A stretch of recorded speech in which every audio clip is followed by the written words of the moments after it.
AP అసెంబ్లీలో డీలిమిటేషన్పై CM Chandrababu Naidu ఆసక్తికర వ్యాఖ్యలు చేశారు. డీలిమిటేషన్ పూర్తయితే దాదాపు 75 మంది మహిళలు అసెంబ్లీకి వస్తారన్నారు. తమ ప్రభుత్వంలో ఏ కార్యక్రమం చేపట్టినా మహిళలను దృష్టిలో పెట్టుకునే చేశామని చెప్పారు. మహిళా సాధికారతను మాటల్లో చెప్పడం కాదు, చేతల్లో చేసి చూపించాలన్నారు. టీడీపీతోనే మహిళా సాధికారత ప్రారంభమైందని చెప్పారు.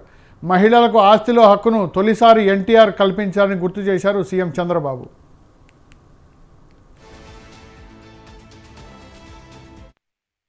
President of India Narendra Modi గారి నాయకత్వంలో ఒక మహిళ దేశ రాష్ట్రపతి, ఒక ఆర్థిక మంత్రి నిర్మలా సీతారామన్ గారు, ఇక్కడ ముగ్గురిని మంత్రులుగా పెట్టాం. 21 మంది ఎమ్మెల్యేలుగా ఉన్నారు.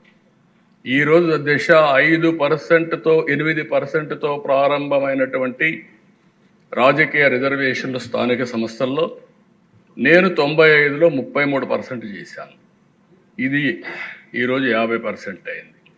దేశంలో మొన్నే బిల్లు పాస్ చేశారు, 33% రిజర్వేషన్లు.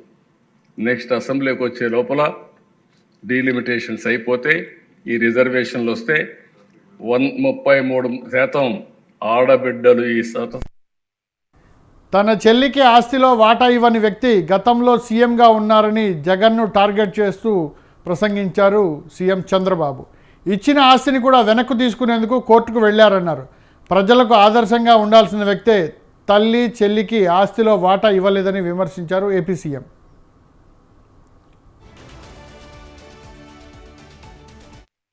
చెప్పగలుగుతున్న మహిళా సాధికారత ప్రారంభమైంది 86లో. అధ్యక్ష, మహిళలకు ఆస్తిలో సమాన హక్కు ఇచ్చాడు ఎన్టీ రామారావు గారు. అంతవరకు వారసత్వంగా మనం ఒక్కసారి చూస్తే ఆస్తిలో సమాన హక్కు లేదు. ఆడపిల్లలుంటే పెళ్లిళ్ళు చేసి పంపించేస్తున్నాం, ఆస్తిలో హక్కు లేని పరిస్థితి తీసుకొస్తున్నాం, సెక్యూరిటీ ఇవ్వలేని పరిస్థితికి వచ్చాం. అది తీసుకొచ్చిన తర్వాత దిశ డిమాండ్ చేసే పరిస్థితికి వచ్చారు ఆడబిడ్డలు. I'm proud to say that. ఎవరైనా సరే అది అయిన తర్వాత ఈరోజు చూస్తే 40 ఏళ్ల తర్వాత మనం ముందే తీసుకొస్తే 2005లో దేశంలో దీన్ని చట్టంగా తీసుకొచ్చారు, మహిళలకు ఆస్తిలో సమాన హక్కుని. అయితే మన రాష్ట్రంలో మనం అందరం గుర్తుపెట్టుకోవాల్సిన అవసరం ఉంది.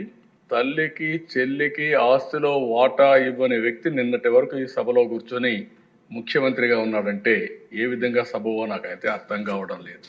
నేనేదో విమర్శించాలని. ఇక తమ ప్రభుత్వ హయాంలో తొలిసారి విద్యా ఉద్యోగాల్లో మహిళలకు 33% రిజర్వేషన్లు కల్పించామన్నారు చంద్రబాబు. దీంతో వారు బాగా చదువుకున్నారని చెప్పారు. ప్రస్తుతం మహిళలకే ఎదురుకట్నం ఇచ్చే పరిస్థితి వచ్చిందని, ఆడబిడ్డ పుడితే 5,000 ఫిక్స్డ్ డిపాజిట్ చేశామన్నారు. స్థానిక సంస్థల్లో మహిళలకు 33% రిజర్వేషన్లు కల్పించామని సీఎం చంద్రబాబు చెప్పారు.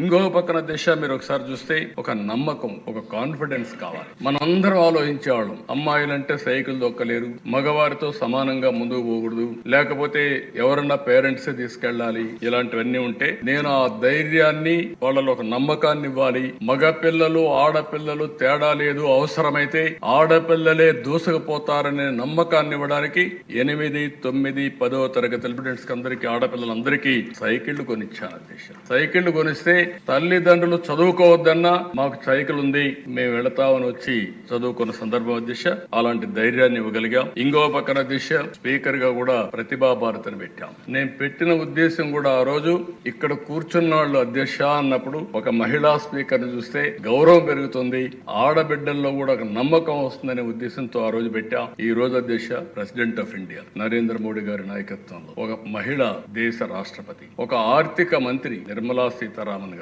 ఇక్కడ ముగ్గురిని మంత్రులుగా పెట్టాం. 21 మంది ఎమ్మెల్యేలుగా ఉన్నారు. ఈ రోజు దేశ 8%తో ప్రారంభమైనటువంటి రాజకీయ రిజర్వేషన్లు స్థానిక సంస్థల్లో నేను 95లో 33% చేశాను. ఇది ఈ రోజు 50% అయింది. దేశంలో మొన్నే బిల్లు పాస్ చేశారు, 33% రిజర్వేషన్లు. అమరావతి మహిళలు ఎంత విరోచితంగా పోరాడారు దేశ. ఏంటి వాళ్ళు చేసిన తప్పు? ఇక్కడుండే రైతాంగం అమరావతి రాజధాని కోసం 29,000 మంది రైతులు 34,000 ఎకరాలు భూమి ల్యాండ్ పూలింగ్ లో స్వచ్ఛందంగా ప్రభుత్వానికి ఇచ్చారు. రాజధాని కట్టుకోవడానికి ఇచ్చారు. ల్యాండ్ అనేది ఒక సెంటిమెంట్, తరతరాలుగా వచ్చిన భూమిది. ఆ భూమి మీద అభిమానం ప్రతి ఒక్కరికి ఉంటుంది. ఇవ్వాలంటే ఎవరు కూడా ముందుకు రారు. ఒకసారి కోర్టులు పోతారు, విధులేని పరిస్థితులు ఎదుర్కొంటారు తప్ప ఎవరు రారు. అలాంటిది వాలంటరీగా వచ్చారు. వాలంటరీగా వచ్చే దిశ ఒక్క రూపాయి ఇవ్వలేదు. మేము ఇచ్చింది ఏంటి, డెవలప్మెంట్ చేసిన తర్వాత మీకు తిరిగి ప్లాట్లు ఇస్తాం. మీరు ఈ ల్యాండ్ ఇస్తున్నారు కాబట్టి మీకు లైవ్లీహుడ్ కోసం యాన్యుటీ కింద ఇస్తామని ఒక్క మాట చెప్తే నమ్మకంతో ప్రపంచంలో ఎక్కడా జరగనటువంటి ఎక్స్పెరిమెంట్, ఒక స్ఫూర్తి ఈ అమరావతిలో జరిగింది. ఈ అసెంబ్లీ సాక్షిగా మనం చూసాం.